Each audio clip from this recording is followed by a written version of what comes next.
Welcome everybody. Welcome to our latest Calgary Real Estate Investment Forum seminar, 10 core fundamentals to successfully become wealthy with real estate. We're really excited about this topic. We've got a really big presentation, so we'll just wait till people come into the session here and we'll get started. Yeah, we're really excited about this session tonight, just because we wish we had someone to teach us the top 10 core fundamentals of investing in real estate. Tim and I, when we started off, we had to learn as we went through everything, right? And we made some huge mistakes, and I guess that's why we do what we do.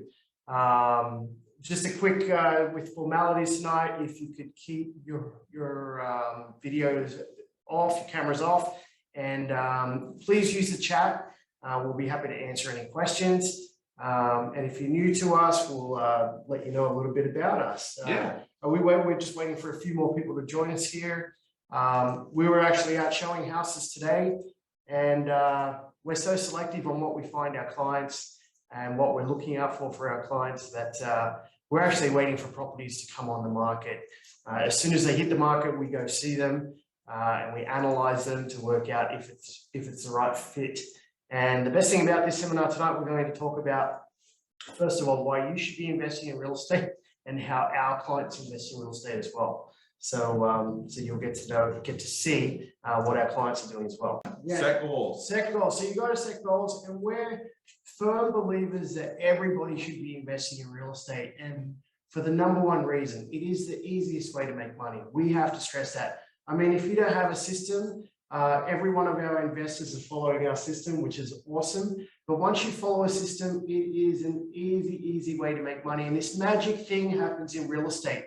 And it just happens over time. And buying the right properties, which we're going to get into, cash flowing properties, the longer you hold on to them, the more they go up in value. And this magic thing happens where they go up 100,000 or 50,000 or 20,000, and it just happens time and time again. Yeah, and as far as setting goals is, everyone has to set goals when they start out on this real estate thing. I know my goal when I first started was to replace my income, have real estate investing replace my income, and my real estate investment business now is making more money than the income I was making in my JOB back in the early 2000s. So I've reached that goal. When you tackle a goal like that, suddenly you make bigger and bigger goals. But if anybody has a goal they want to share, they can throw it in the chat right now. We'll go over it. Yeah, tell us your goals. I know some of my goals. Tim always used to laugh at me because I like nice cars, but I actually love traveling. I like going to good restaurants. I like spending money, so that's why I invest in real estate.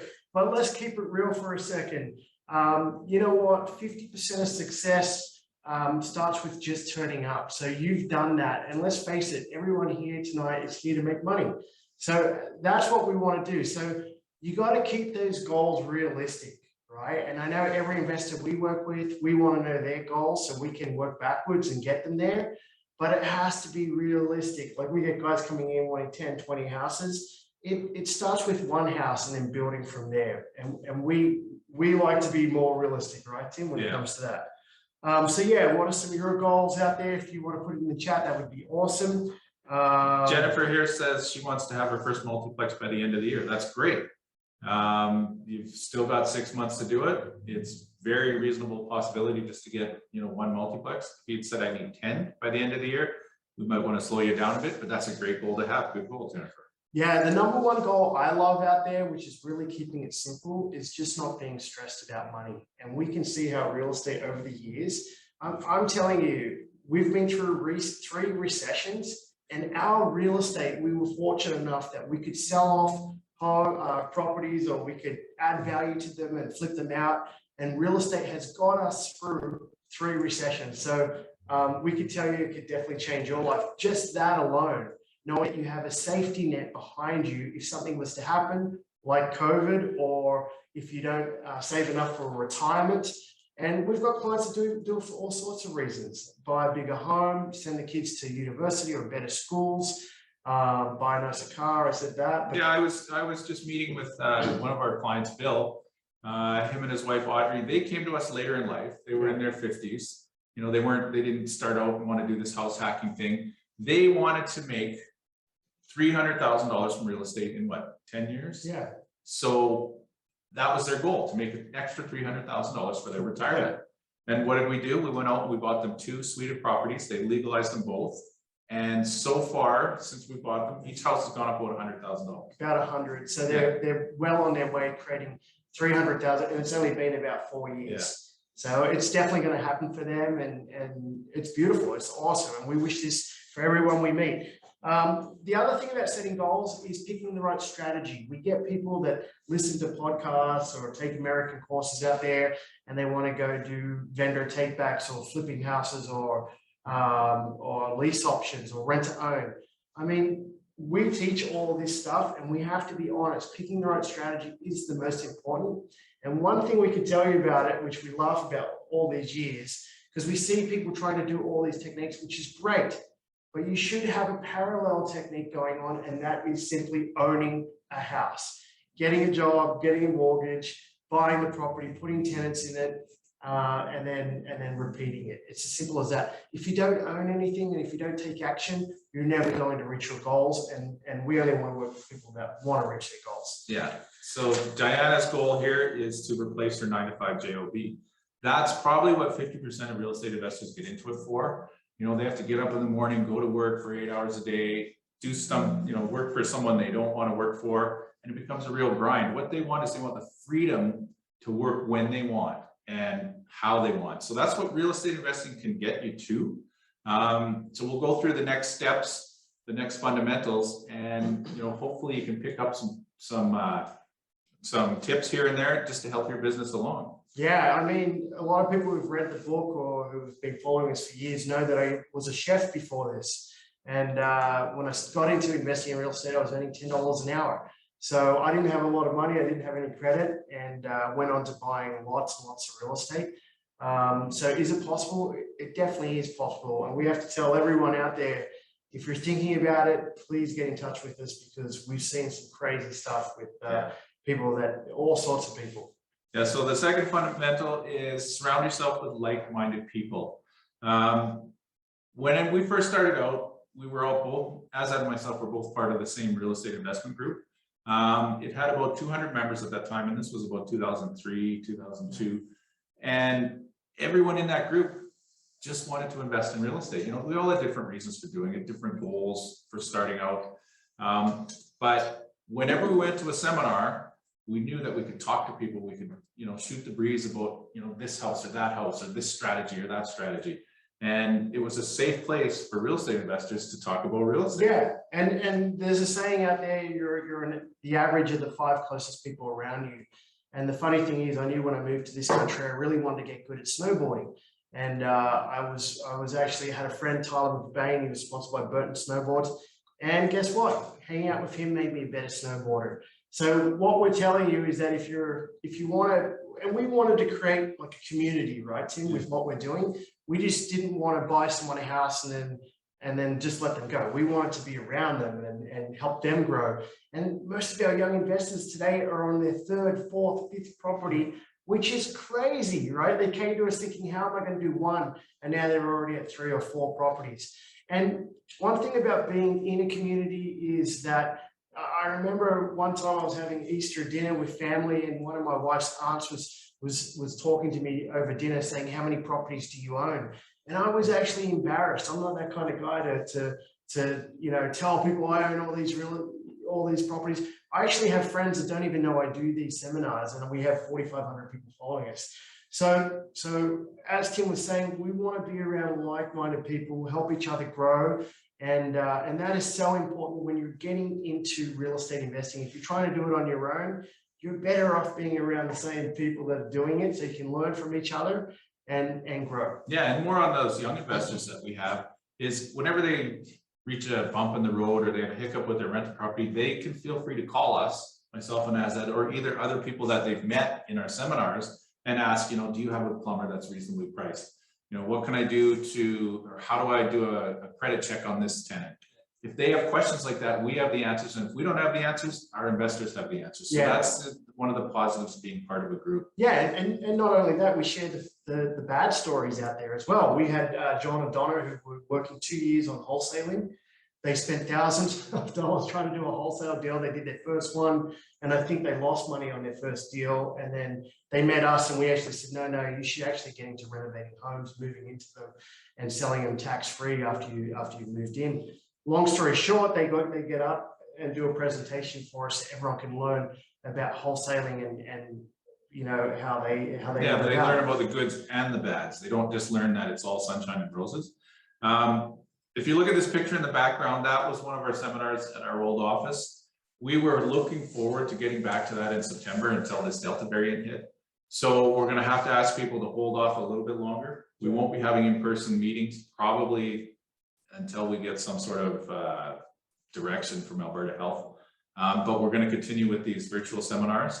And we're really looking forward to getting back to meeting everybody in person. But again, we've got to wait a little bit longer. Yeah, so yeah, when it does come back, we'll be definitely back at the office as well, and doing a mixed online and in person. So I know for the next seminar here, oh yeah, the other thing is about being around like-minded people. You may have people around you that just don't believe in real estate, and they'll just kill your dream. So you want to remember that, you know, if you want to get somewhere, you actually got to take action, and you got to learn from people doing it. And so that is true to surround yourself around. Stay away from the negative Nellies, because they can really, really put you back. So our next slide here, getting the right financing. We're going to bring Danielle. Danielle's our mortgage expert. She handles all of our clients. And she's going to come on and explain quickly what she does for our team here. Hello, everyone. Thank you, Tim and Azad. So tonight, I just wanted to touch base on a little bit about how our team operates. So Tim, Azad, myself, Calgary Real Estate Wealth, in order to be successful at real estate investing, a major part of that is actually your investment plan.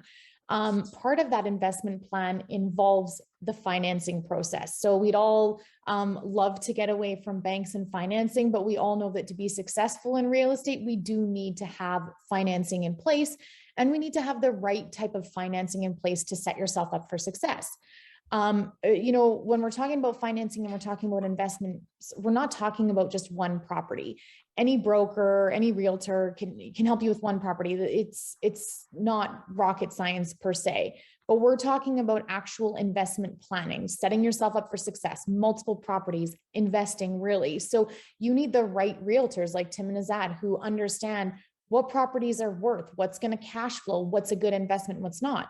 But you also need the financing aspect of that. And that's where I come in as part of Tim and Azad's team, is the right financing. You know, I oftentimes will work with clients who say, okay, I can get this rate, or I like this bank, or my bank account's at this bank, can we go here? And we have to have the conversation about, okay, if we go here, it limits you to 2 properties. If we go here first, we can sneak in a 3rd property. If we go here and then here and then here, we can do 4 or 5 properties. So really the knowledge that it takes to set up the financing properly is really critical. Part of that is the pre-approval process. So when you reach out to Tim and Azad and you say, okay, I'm ready to start investing, they're going to send you over to me. And my job is to gather all of your personal information. It does involve a lot of questions, which again, if you're dealing with the right person, they should be asking you all of these questions. You don't want any surprises as you start your investment plan. With those questions come documents. And so tonight I wanted to touch a little bit on documents. So yes, documents can be cumbersome. They can be a bit frustrating, but the key to success in investing in real estate is having the proper pre-approval and the proper plan in place up front. Part of that is reviewing the documents, seeing, okay, what can we qualify for? How many properties can we qualify for? As a result, then, which lending institutions do we need to access in which order to help you accumulate multiple properties? So it's a totally different way of looking at your financing. It's not just one purchase and just go to any bank for the lowest rate. It's what are the terms? Are you doing a flip? Are you planning on refinancing? Are you doing the BRRRR strategy? Is it a long-term hold? And what do all of these things entail? And what process do we need to take? So there's nothing worse than writing an offer or getting excited about your investment plan only to find out you can't get approved because the documents don't match what your application shows. So I operate differently. Like I said, I review documents up front. My goal is to help you design an investment plan with Tim and Azad, not just to get you one property and quit. So by having documents up front, starting the process right, we can work out a proper plan for a long-term strategy. So get your documents in. If you're chatting with Azad, get that pre-approval done and make sure you're actually talking to an investment broker the same way Tim and Azad specialize in investment properties. So that's all I have to touch on tonight. Just letting you know, we work as a team, and Calgary Real Estate Wealth can really help you propel those goals. Jennifer, your goal, Diana, your goal. So reach out and touch base for sure. And we'd be happy to look at an investment plan for you. Hey, thanks a lot, Danielle. Yeah, awesome, Danielle. That's great. So the best thing about using Danielle is that she looks at the bigger picture. She'll look at how many properties you want to own, how you're going to get there. Sometimes we have to tell our clients, or we kind of make our clients aware that they may have to delay gratification. One story, we have a client that came to us. He was Danielle got him financed all the way up to 800,000, but his aim was to buy 3 or 4 properties. And what we did with him is we said, you know what? Delayed gratification, what we'll do is we'll get you a townhouse, we'll buy something in the 300 range. Straight after that, I don't even think it was a year, Tim, it was close to it. We bought him a illegally suited property in Tuscany that he rents out, and then he's onto his 3rd property already in Deer Run. Yeah. So he's already on the 3 properties. We're talking about the 4th property. Now, he could have came to us, and we could have, if we were normal realtors, we would have went and bought him an $800,000 house. But we kind of looked at, with Danielle, Tim, and myself, looked at the bigger picture. The guy at the end of it, now he can still go and buy his $800,000 house. He's going to have $2 million worth of real estate within 2 years. Yeah. So that is crazy. And that $2 million worth of real estate, he's going to hit a home run with it. So just by working with us, and there's other stories. There's guys that are doing house hacking right now. On our Crew TV, there's a story with a young kid, Connor, who lives in the basement and rents out upstairs, and the upstairs tenants cover all the costs. So he's living for free. So when it comes to financing, we have to work, and he's already moving on to his 2nd property, right? So when you work with us, we work out, what does your RSPs look like? Can we use some of that for your deposit? How much equity do you have in your home? Can we put equity? And that's what we did with, you were talking about Bill and Audrey there. They came to us wanting to make 300,000. We pulled equity from a property that was just sitting there. It wasn't in use. And now they've gone on and they're on their way to make 300K just by following our direction. Yeah. So can it happen?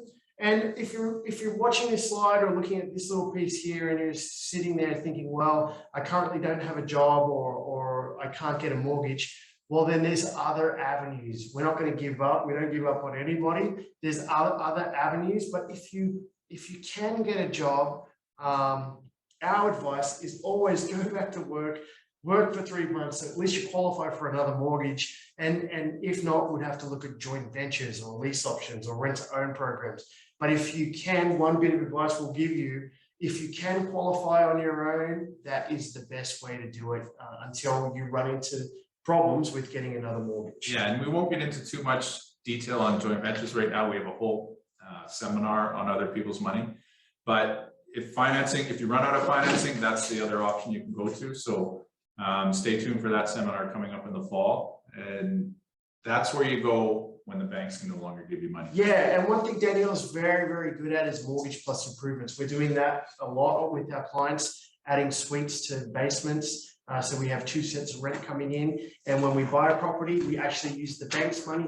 So if someone's qualified up to 450, we may buy a house for 420, but still take the other 30,000 and add a kitchen in, or add whatever legalization, bigger windows or a ceiling, or we've even added garages to add value. So Danielle has been awesome with our clients doing mortgage plus improvements, which you should always be using the bank's money. Okay. Fundamental number 4, take action and buy at the right price.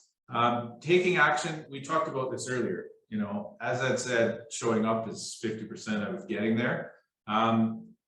If you really, really, really want to get started investing in real estate, you'll find a way to take action. Yeah. I mean, Azad tells a story. I'm not going to let him tell a story this time because he just goes on and on about coming to this country with no credit and no money. He turned that into owning 5 properties in his first year. 6 properties in his first year. So, where there's a will, there's a way. If you can surround yourself with like-minded people, educate yourself about investing in real estate, and then taking action. There's really no ceiling to this, Yeah, to this adventure. but this is what I don't like about this slide, taking action. So people get the courage, and our book, Fearless Real Estate, that's why we wrote it, to help people get the fear and move forward. But what I hate about this slide is people take action, but they buy the wrong properties. I absolutely hate this. They ring us all the time. How come I can't get my property rented? And we're like, well, why in the hell did you buy that? Like, who told you to buy it? And even right now, one of the biggest investment groups in the country is putting people in newer communities, right, where there's going to be thousands of houses being built, and they're putting them out there and putting suited properties out there. I mean, all we see is those properties going down in value. So there's people giving bad advice out there, and we're like, oh my goodness. You have to look out for supply issues. Please write that down, okay? If there's oversupply, the market isn't going to go up. It's going to go down. That's what happened behind us here in the Beltline. They built too many high rises, so the market went down. And when we're talking went down, we're talking $100,000, $200,000 down. In newer communities that people are going out there to buy rental properties out there and live upstairs or house hack, it's the craziest thing I can think of. We've seen places, and it's happened time and time again in communities like Auburn Bay, Mahogany. I'm just picking on down south, Walden. There's areas up north as well. What's going to happen is that more and more properties will come on the market, which will keep your property at the value it is. If not, it's going to go down in value. And we've seen this because people want to come and invest, and they bought a house in Auburn Bay for $420, and guess what? Now it's worth $360. So please don't make that mistake. Look at the supply issues out there. We stress that for sure, and compare apples to apples. You can't compare a house in a cul-de-sac to a house on a main road, okay? They will rent for different amounts. They will appreciate for different amounts. You have to compare apples to apples. And the best thing on this slide, which a lot of investors get wrong, and I have to stress on this, the right price doesn't mean the lowest price, okay? We actually, if I'm buying a property, like Tim and I, we're about to buy a property in the next month or two, Tim. We're looking to buy another property very soon. I can honestly tell you, I don't care if I have to overpay for the property if it's going to give me everything I need. And what's everything? That means it's turnkey. Everything's updated. Windows, roof, furnace, hot water tank. It's rentable. It's got some emotional value. The tenants want to live there. If it ticks all the boxes and it's hitting the sweet spot and it's going to cash flow, I don't mind paying fair market value or even a little bit above that. I know if some of my properties I've bought above, but guess what? They've been the best properties ever, no headaches, always rented, and no maintenance issues. Yeah, so just a little bit further on that is when we first started out, we did buy a few properties because they were the lowest price properties in the neighborhood. And guess what? Those things turned out to be, you know, the worst performing properties that we've ever had. They were bad properties, and they attracted bad tenants. They were on bad streets in bad neighborhoods. They were nothing but a headache. So that's why, as Azad is saying, he's more than happy to pay fair market value, especially in a market like today, because you're going to be competing with a lot of people on some of these great properties. Of course, you don't want to overpay so much that it's going to blow. We're not saying to do that. But what I am saying, so this is how our showings are going. As soon as a good property hits the market, I go see it, or we go see it together. Guess what? We're on a Zoom call, on a FaceTime call today with our client, Brandon. He might even be on here. Say hi, Brandon, if you're on here. But we're on a FaceTime call with him because it's such a good property. We're like, you have to see this. And if he doesn't buy it, guess what? Someone else, one of our other clients will buy it. And that's how it's been going. One last thing on here, the last line that Tim's put in here, buy for cash flow. That is the most important thing you can do in real estate. Buy for cash flow. Only worry about cash flow. As soon as it's not cash flowing, your days are limited as an investor. We want you to cash flow from day one. And we've got some tricks that we're going to get into soon about that as well. But here we go, understanding cash flow. Yeah, cash really is king in this business. And like Azad said, if you're losing money every month on a rental property, you're not going to enjoy yourself very much. So when we do go out, we look for the right rental properties. We want those revenues to, you know, be higher than your expenses. Now, when you first start out and your mortgage is very high and you've only put 5% down or even 20% down, you're not going to be making $1,000 a month cash flow. You might, but 9 times out of 10, you're not. Our investors are sometimes only making $100, $200, $300 a month cash flow. And to start off, that's great. You just have to ride it out. And over time, your cash flow increases over time. Yeah, like we've got all different clients. You got to remember, if you're only putting 5% down, so that's someone who's moving into a property, then moves out of it. You're only putting a little bit of money down, so it's going to cash flow, you know, $100 to $200. But if you're putting 20% down, it could be $500 to $700. On average, what's a good cash flow, Tim? Around $400, right? But you have to remember, and we'll get through the analysis right now, Tim. We'll just go to the next slide here because it does have an analysis for everyone to see at home. So this is a property we just bought in Bowness. This property here, a young client, Moyu, bought it. And the day he bought it, we actually paid a little bit above list price. But guess what? I could have turned around and sold this 3 days later for probably $40,000 more. Just because it was priced aggressively. And it had a legal suite in the basement. Yeah, so it's got a legal suite. It's a half duplex. It's got a nice park, school in front of it. But here are the numbers for everybody to see, and this is what this property is. I'm just going to move my chat over. This property here is roughly cash flowing $538. So you can see he did put 20% down, but what gets me really excited is that the mortgage is getting paid down $700 a month.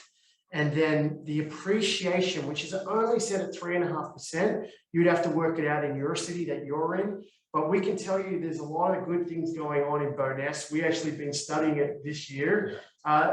This is a community that's going through a transition. Another community that's going through a transition in our city is Ogden.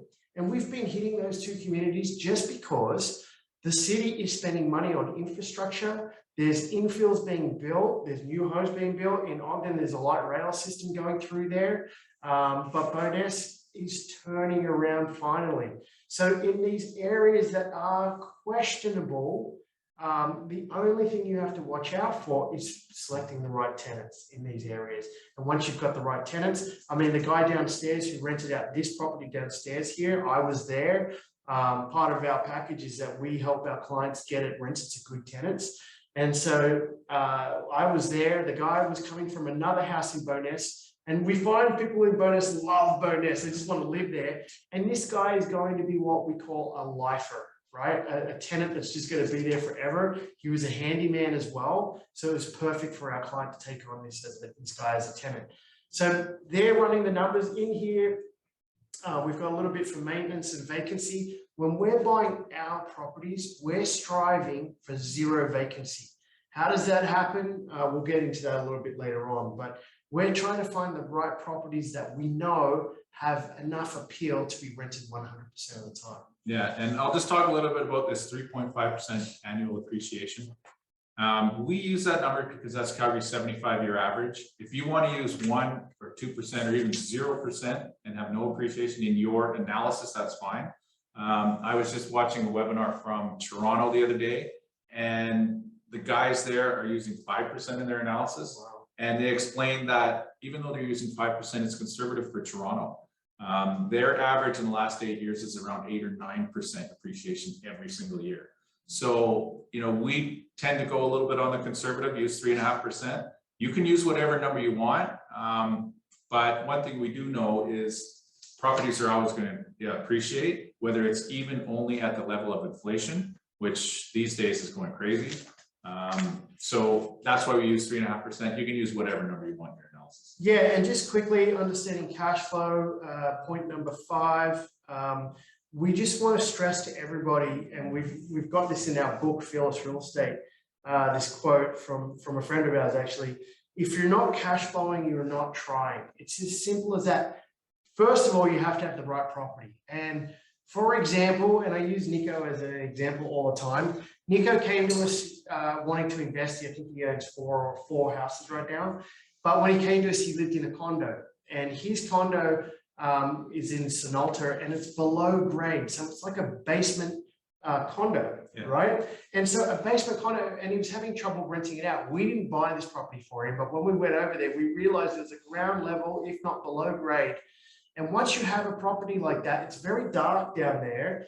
And not only that, you're ruling out 50% of females that would rent from you because they're not going to live on a ground level condo. So it's going to be harder to rent out.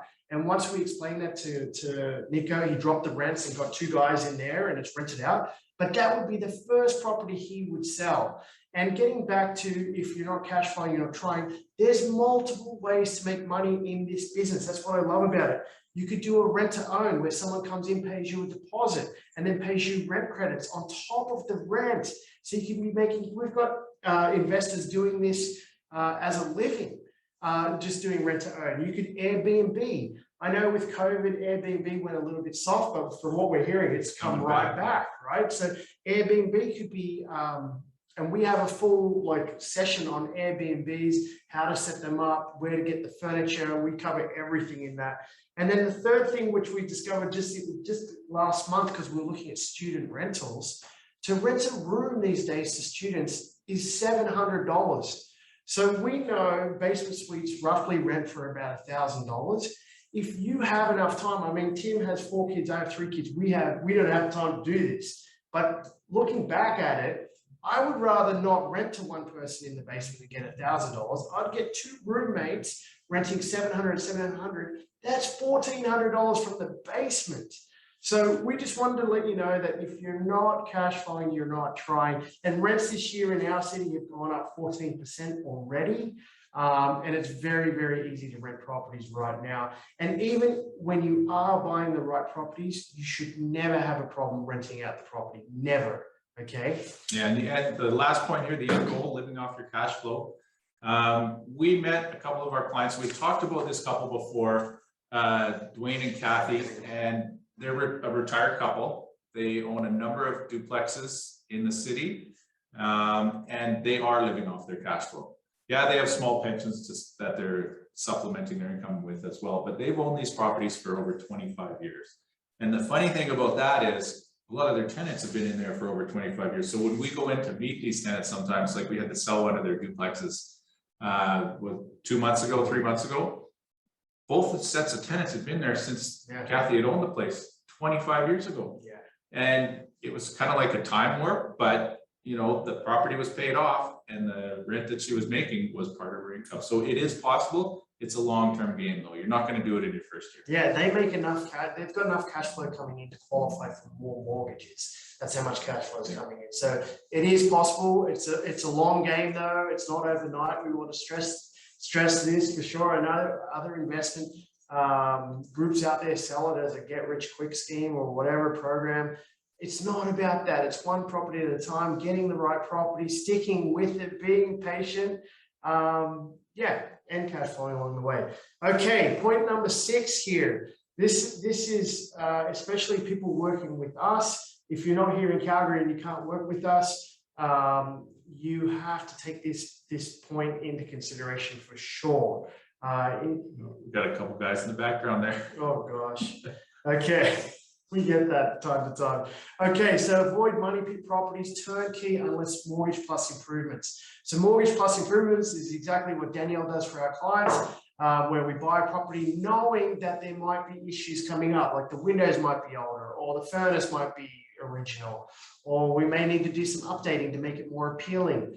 The only time we want to buy properties like that is when we either want to do the BRRRR strategy or we just want to add value, use the bank's money, which is key. You don't want to use your money.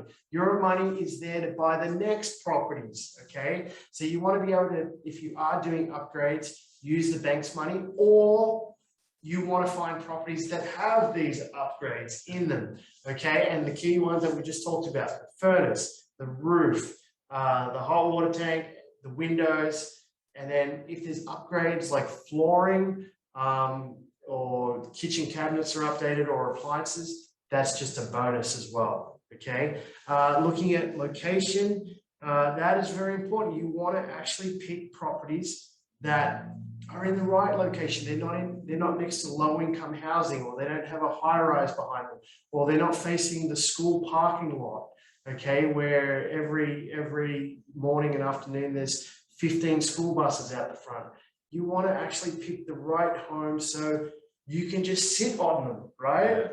Like when and we're realtors, we never want our clients to sell their properties because you're selling the future profits from that property. So you need to get it right. You want to buy properties that you don't want to spend a lot of money on, that's going to pay you a return month in, month out, and so you can keep growing. Right? And so the main thing is do your due diligence. Use a home inspector. Make sure that you go through, every nook and cranny in the house. Make sure things are updated, like Azad talked about.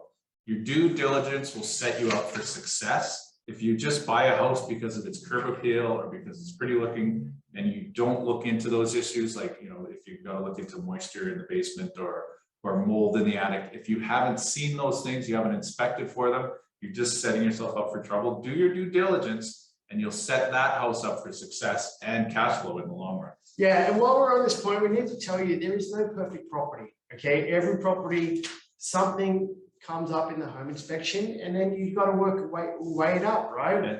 The pros and cons. So we want to stress that. We have clients, sometimes they can't believe some issues come up, but sometimes they're not even issues. It's just general wear and tear on properties. And we can look through that to run the numbers and work out if it's worth it or not. So we're here to teach you all about that. And the other thing is, look what's going on in that area. I know with Bill and Audrey, we're talking about them. We bought them a house in Cedar Brae or Braeside, one of those, Cedar Brae. And the reason why we bought that property is we knew on the west side of the city, there was a ring road going in, and to get downtown, I mean, we've done it now. It takes like 15 minutes from Cedar Brae to get downtown when you use the ring road. And not only that, there's a new Costco that's going in, there's an auto mall that's going in, there's another mall that's going in around the corner. So when you have all these employment hubs around an area or that's coming up, it's just going to be that much easier to rent out later. So do what Tim said, your due diligence to make sure you know what you're in for. Okay. Number 7, choosing the right property that tenants want to live in. This is always key. It goes back to just the last few slides that we were talking about. The property has to be attractive to tenants. One rule of thumb that we always talk to our investors about when we're going through looking at different properties is, would you be comfortable living in that house? If you're walking through a potential rental property and you wouldn't want to live there yourself, what are the odds that tenants would want to live there? So you can use that as a rule of thumb when you go through it. If it's attractive to you, then it'll most likely be attractive to tenants. So that's the number one thing you got to talk about. And the property has to have an emotional value. Yeah, emotional value. For example, I remember we sold a fellow a house up in Huntington Hills, and you come off the kitchen, you're on top of a deck that was built on top of the garage, and you had beautiful views all the way out to the airport. I mean, any tenant coming out there, I would leave that door open, and when they come out, and I would just say, could you imagine having a beer out here, right? And you just know that's going to be rented. Other things that tenants look out for is layout. If you're going into a basement, we were in one the other day, and you have to walk through the kitchen to kind of get to the bedroom, and it's kind of awkward. Well, sometimes that's not going to be appealing to everybody. So you have to make sure that the layout is right. Yeah, we see sometimes you got to walk through like the kitchen to get to the bathroom. Or walk through the mechanical room to get to the bathroom. Oh yeah, that's brutal. So you want to get a good layout, and it needs to be, as Tim said, appealing. Just, can you see yourself living there? If you can, guess what? Someone else is going to. And we have to, one of the things it says here, the cheapest property in the area is the cheapest for a reason. We get people call us all the time in a nice area. Hey, what about this house? And we're like, it's on the corner of the busiest street in Strathcona. Why are we going to go see this? Like, I'm not going to let you buy this. Don't do it. Sometimes you're better off going into a spillover community. So a community that hasn't gone up to that value yet. And you go into the spillover community to get a better house for a better price. Sometimes you're better off doing that than getting the worst house in a better community. Okay. Yeah, and the second part of this is screen your tenants properly. We cannot stress this enough to new investors and to experienced investors alike. Screen your tenants, screen your tenants, screen your tenants. They're the people that are going to pay your rent. You have to treat them with respect, and they'll treat your property with respect. The landlord kit you see in the background is what we go through with every single one of our investors when they buy a property. It goes through all of the processes that you need to do to get your property rented, from the screening questions on the phone to, the open houses you can run to attract tenants, to signing the lease, to the inspection forms. Everything is in there, and it's a strenuous process screening a tenant because you want to get the right tenant. Yeah, and you have to remember, Tim says it all the time, we're in the people business. You have to treat your tenants with respect, and you have to take your time renting these properties out. You have to go through the process. Every one of our investors gets this landlord kit, and we've had actual pilots, we've had doctors, we've had single parents fire the property manager just because they could do a better job. So we have to stress this. When you have a property manager, you have to manage the property manager, okay? It's your asset. Your asset could be a townhouse worth 300,000. Normal houses we're buying around the 400 on average, 400,000 for our clients, 400 to 450. And that's more than a Ferrari. And I could tell you that we have friends that have Ferraris, and they're not just handing the keys over to me to take the car for a drive. So why would you have an asset worth more than what our friends' Ferraris are? Why would you give your keys just to anybody? So we actually take this personal. We want to know who our clients are renting their properties out to. We get calls all the time, and it gets tricky sometimes. Some people are getting a divorce and they've never rented and they don't have any landlord history. So then there's other ways that we have to teach our clients to work out if they're good people or not. So we think everybody should be managing their own properties. I mean, I own property in Australia, so I can't manage those properties, but if you're near your property, once you follow a system and you've got good people that are living in your properties, there is no work to do. And if there is, it's under an hour a month. The longest you will take or the longest time it will take is when you're meeting properties. And we have a system where we do an open house, we market the property, we actually try and rent these properties out before we actually own them. Okay, 9 times out of 10, our clients are renting the properties out before they even have the keys. Okay, and that's just a system we follow. And by doing it that way, you can go on our Crew TV. Nicolay is a prime example. He has a place out in Chestermere. We rented it out before he owned it, and he made $1,850 the first month on his rental property because the mortgage comes out the second month. So we need to stress that you have to get it right. Treat it like a business. Treat tenants like people, and make it win-win for everybody. And you'll have properties that are well looked after. I mean, our leases that we have actually hold the tenants accountable. And if they don't follow what's in the lease, there's a penalty every month, and it's up to $200, $250. And we've had tenants not follow simple things like pay rent on the first of the month. And as soon as they do that, it's in the lease. They have to pay $200 more. And we've had tenants doing it month after month after month. And we're kind of like, look, we don't want your extra $200. We just want to get paid on time. But that's the way it goes sometimes. Yeah, I just want to speak a little bit about the big property management companies. To put it in perspective, these big property management companies, I'm not going to name any names, but they're looking after whole buildings. Like downtown, they'll look after a whole high rise. They'll look after the tenants and the maintenance and all that. How many resources do you think they're going to devote to your one little basement suite? Not very many. And as an example, we went out to assess a property for one of our clients. It was just a half a duplex, and they had a property manager managing it. So I went down to the management company to get the keys, and they gave me a whole handful of keys. And they said, well, we don't know which one opens it, but here, take all these keys. We went back to the property, and not one single key opened the door. So we had to knock on the door and meet the tenant. And fortunately, it was an old guy. His name was Fred. And he gave us a key so that we could access the property when showings came along. But the management company didn't even care to make sure that the key worked in the door. Yeah. So you're not going to get the service that a larger REIT will get if this company's managing a whole building, or if they're managing a townhouse complex or something like that. Just understand that you're sort of bottom of the totem pole when it comes to service. Yeah, we want to save our clients money. Funny thing, Tim, Jeff Walters just came on. He said, what did I miss? Jeff is one of our members that is going to do a flip in Haysboro. It's coming up. We had an off-market deal for Jeff, and our members get first dibs on the off-market properties. Jeff, what you did miss is Tim was explaining that our Lake Bonavista flippers, We bought their house for 505 last year, and we just sold it for 850. So Jeff, I hope we can get the same returns for you on your next flip. Anyway, moving on, maintain your assets. This is huge, okay? And this is where it comes into, you own an asset. You want to keep it running nice and smoothly. You want to keep everything updated.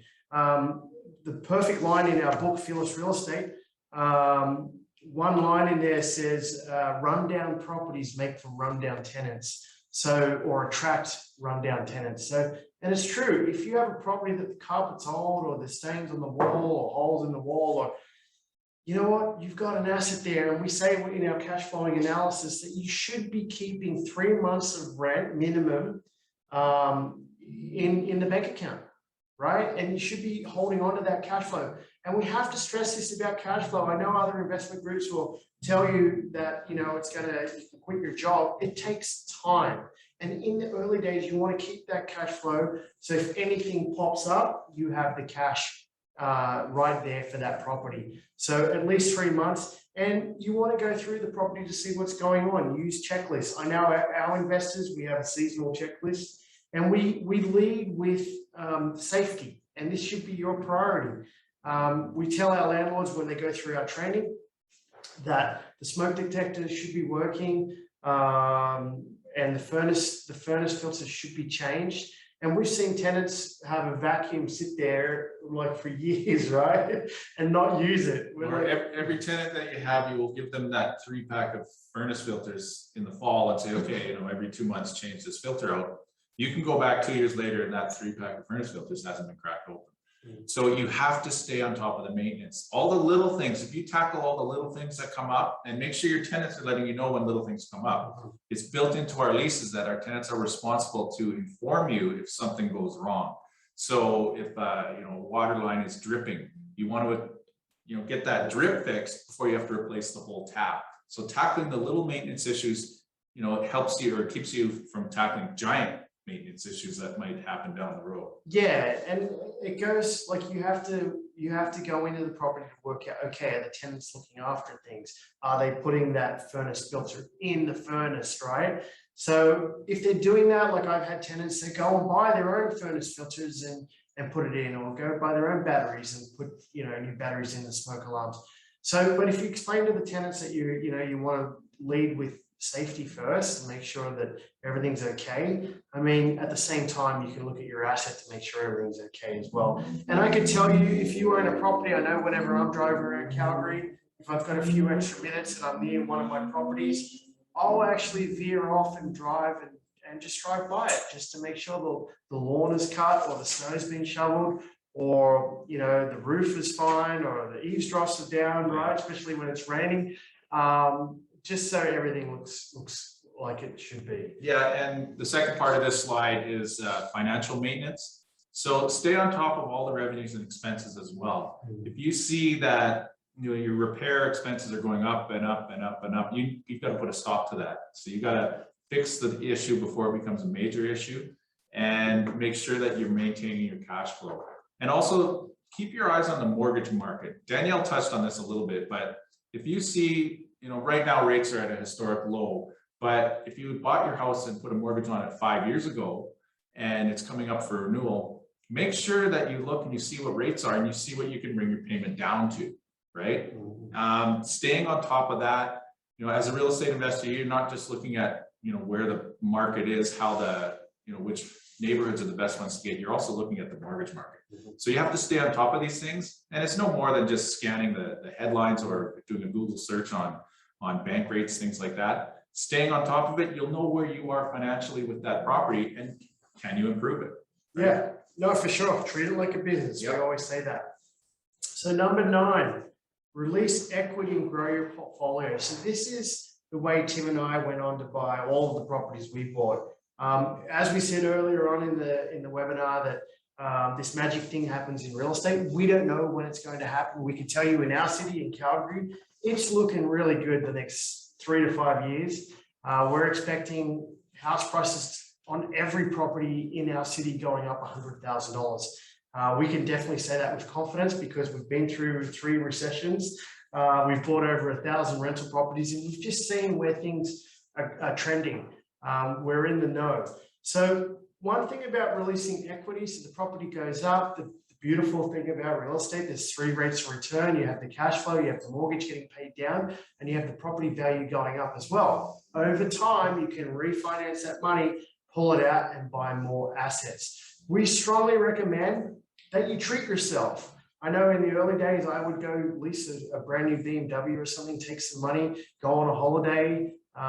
Yeah, treat yourself because you're doing this for a reason, but do us a favor. Go out and buy another asset so you're actually got 2 assets now working for you.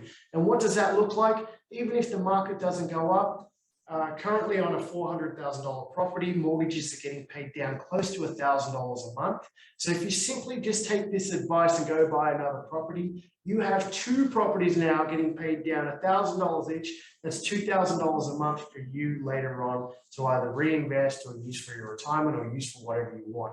Just don't go blow all your money. We had clients go buy a boat, put in a swimming pool, and then not in the end a new truck, and then not in the end go and buy more assets. At least go and buy 1 more property and then buy the toys. Okay? Yeah, and when you're releasing equity or before you release equity, or if you want to think about releasing equity, you have to have a conversation with a mortgage broker. Someone like Danielle, I know we're tooting your horn here, but someone like Danielle will be able to look at your whole portfolio. She's very, very good at this. She looks at your whole portfolio and she can see if you can release equity in 1 property to buy another property, or if you have to, refinance 2 at a time. If you're looking to buy a vacation property or something like that, have a mortgage broker who understands real estate investment review your whole portfolio every year or 2.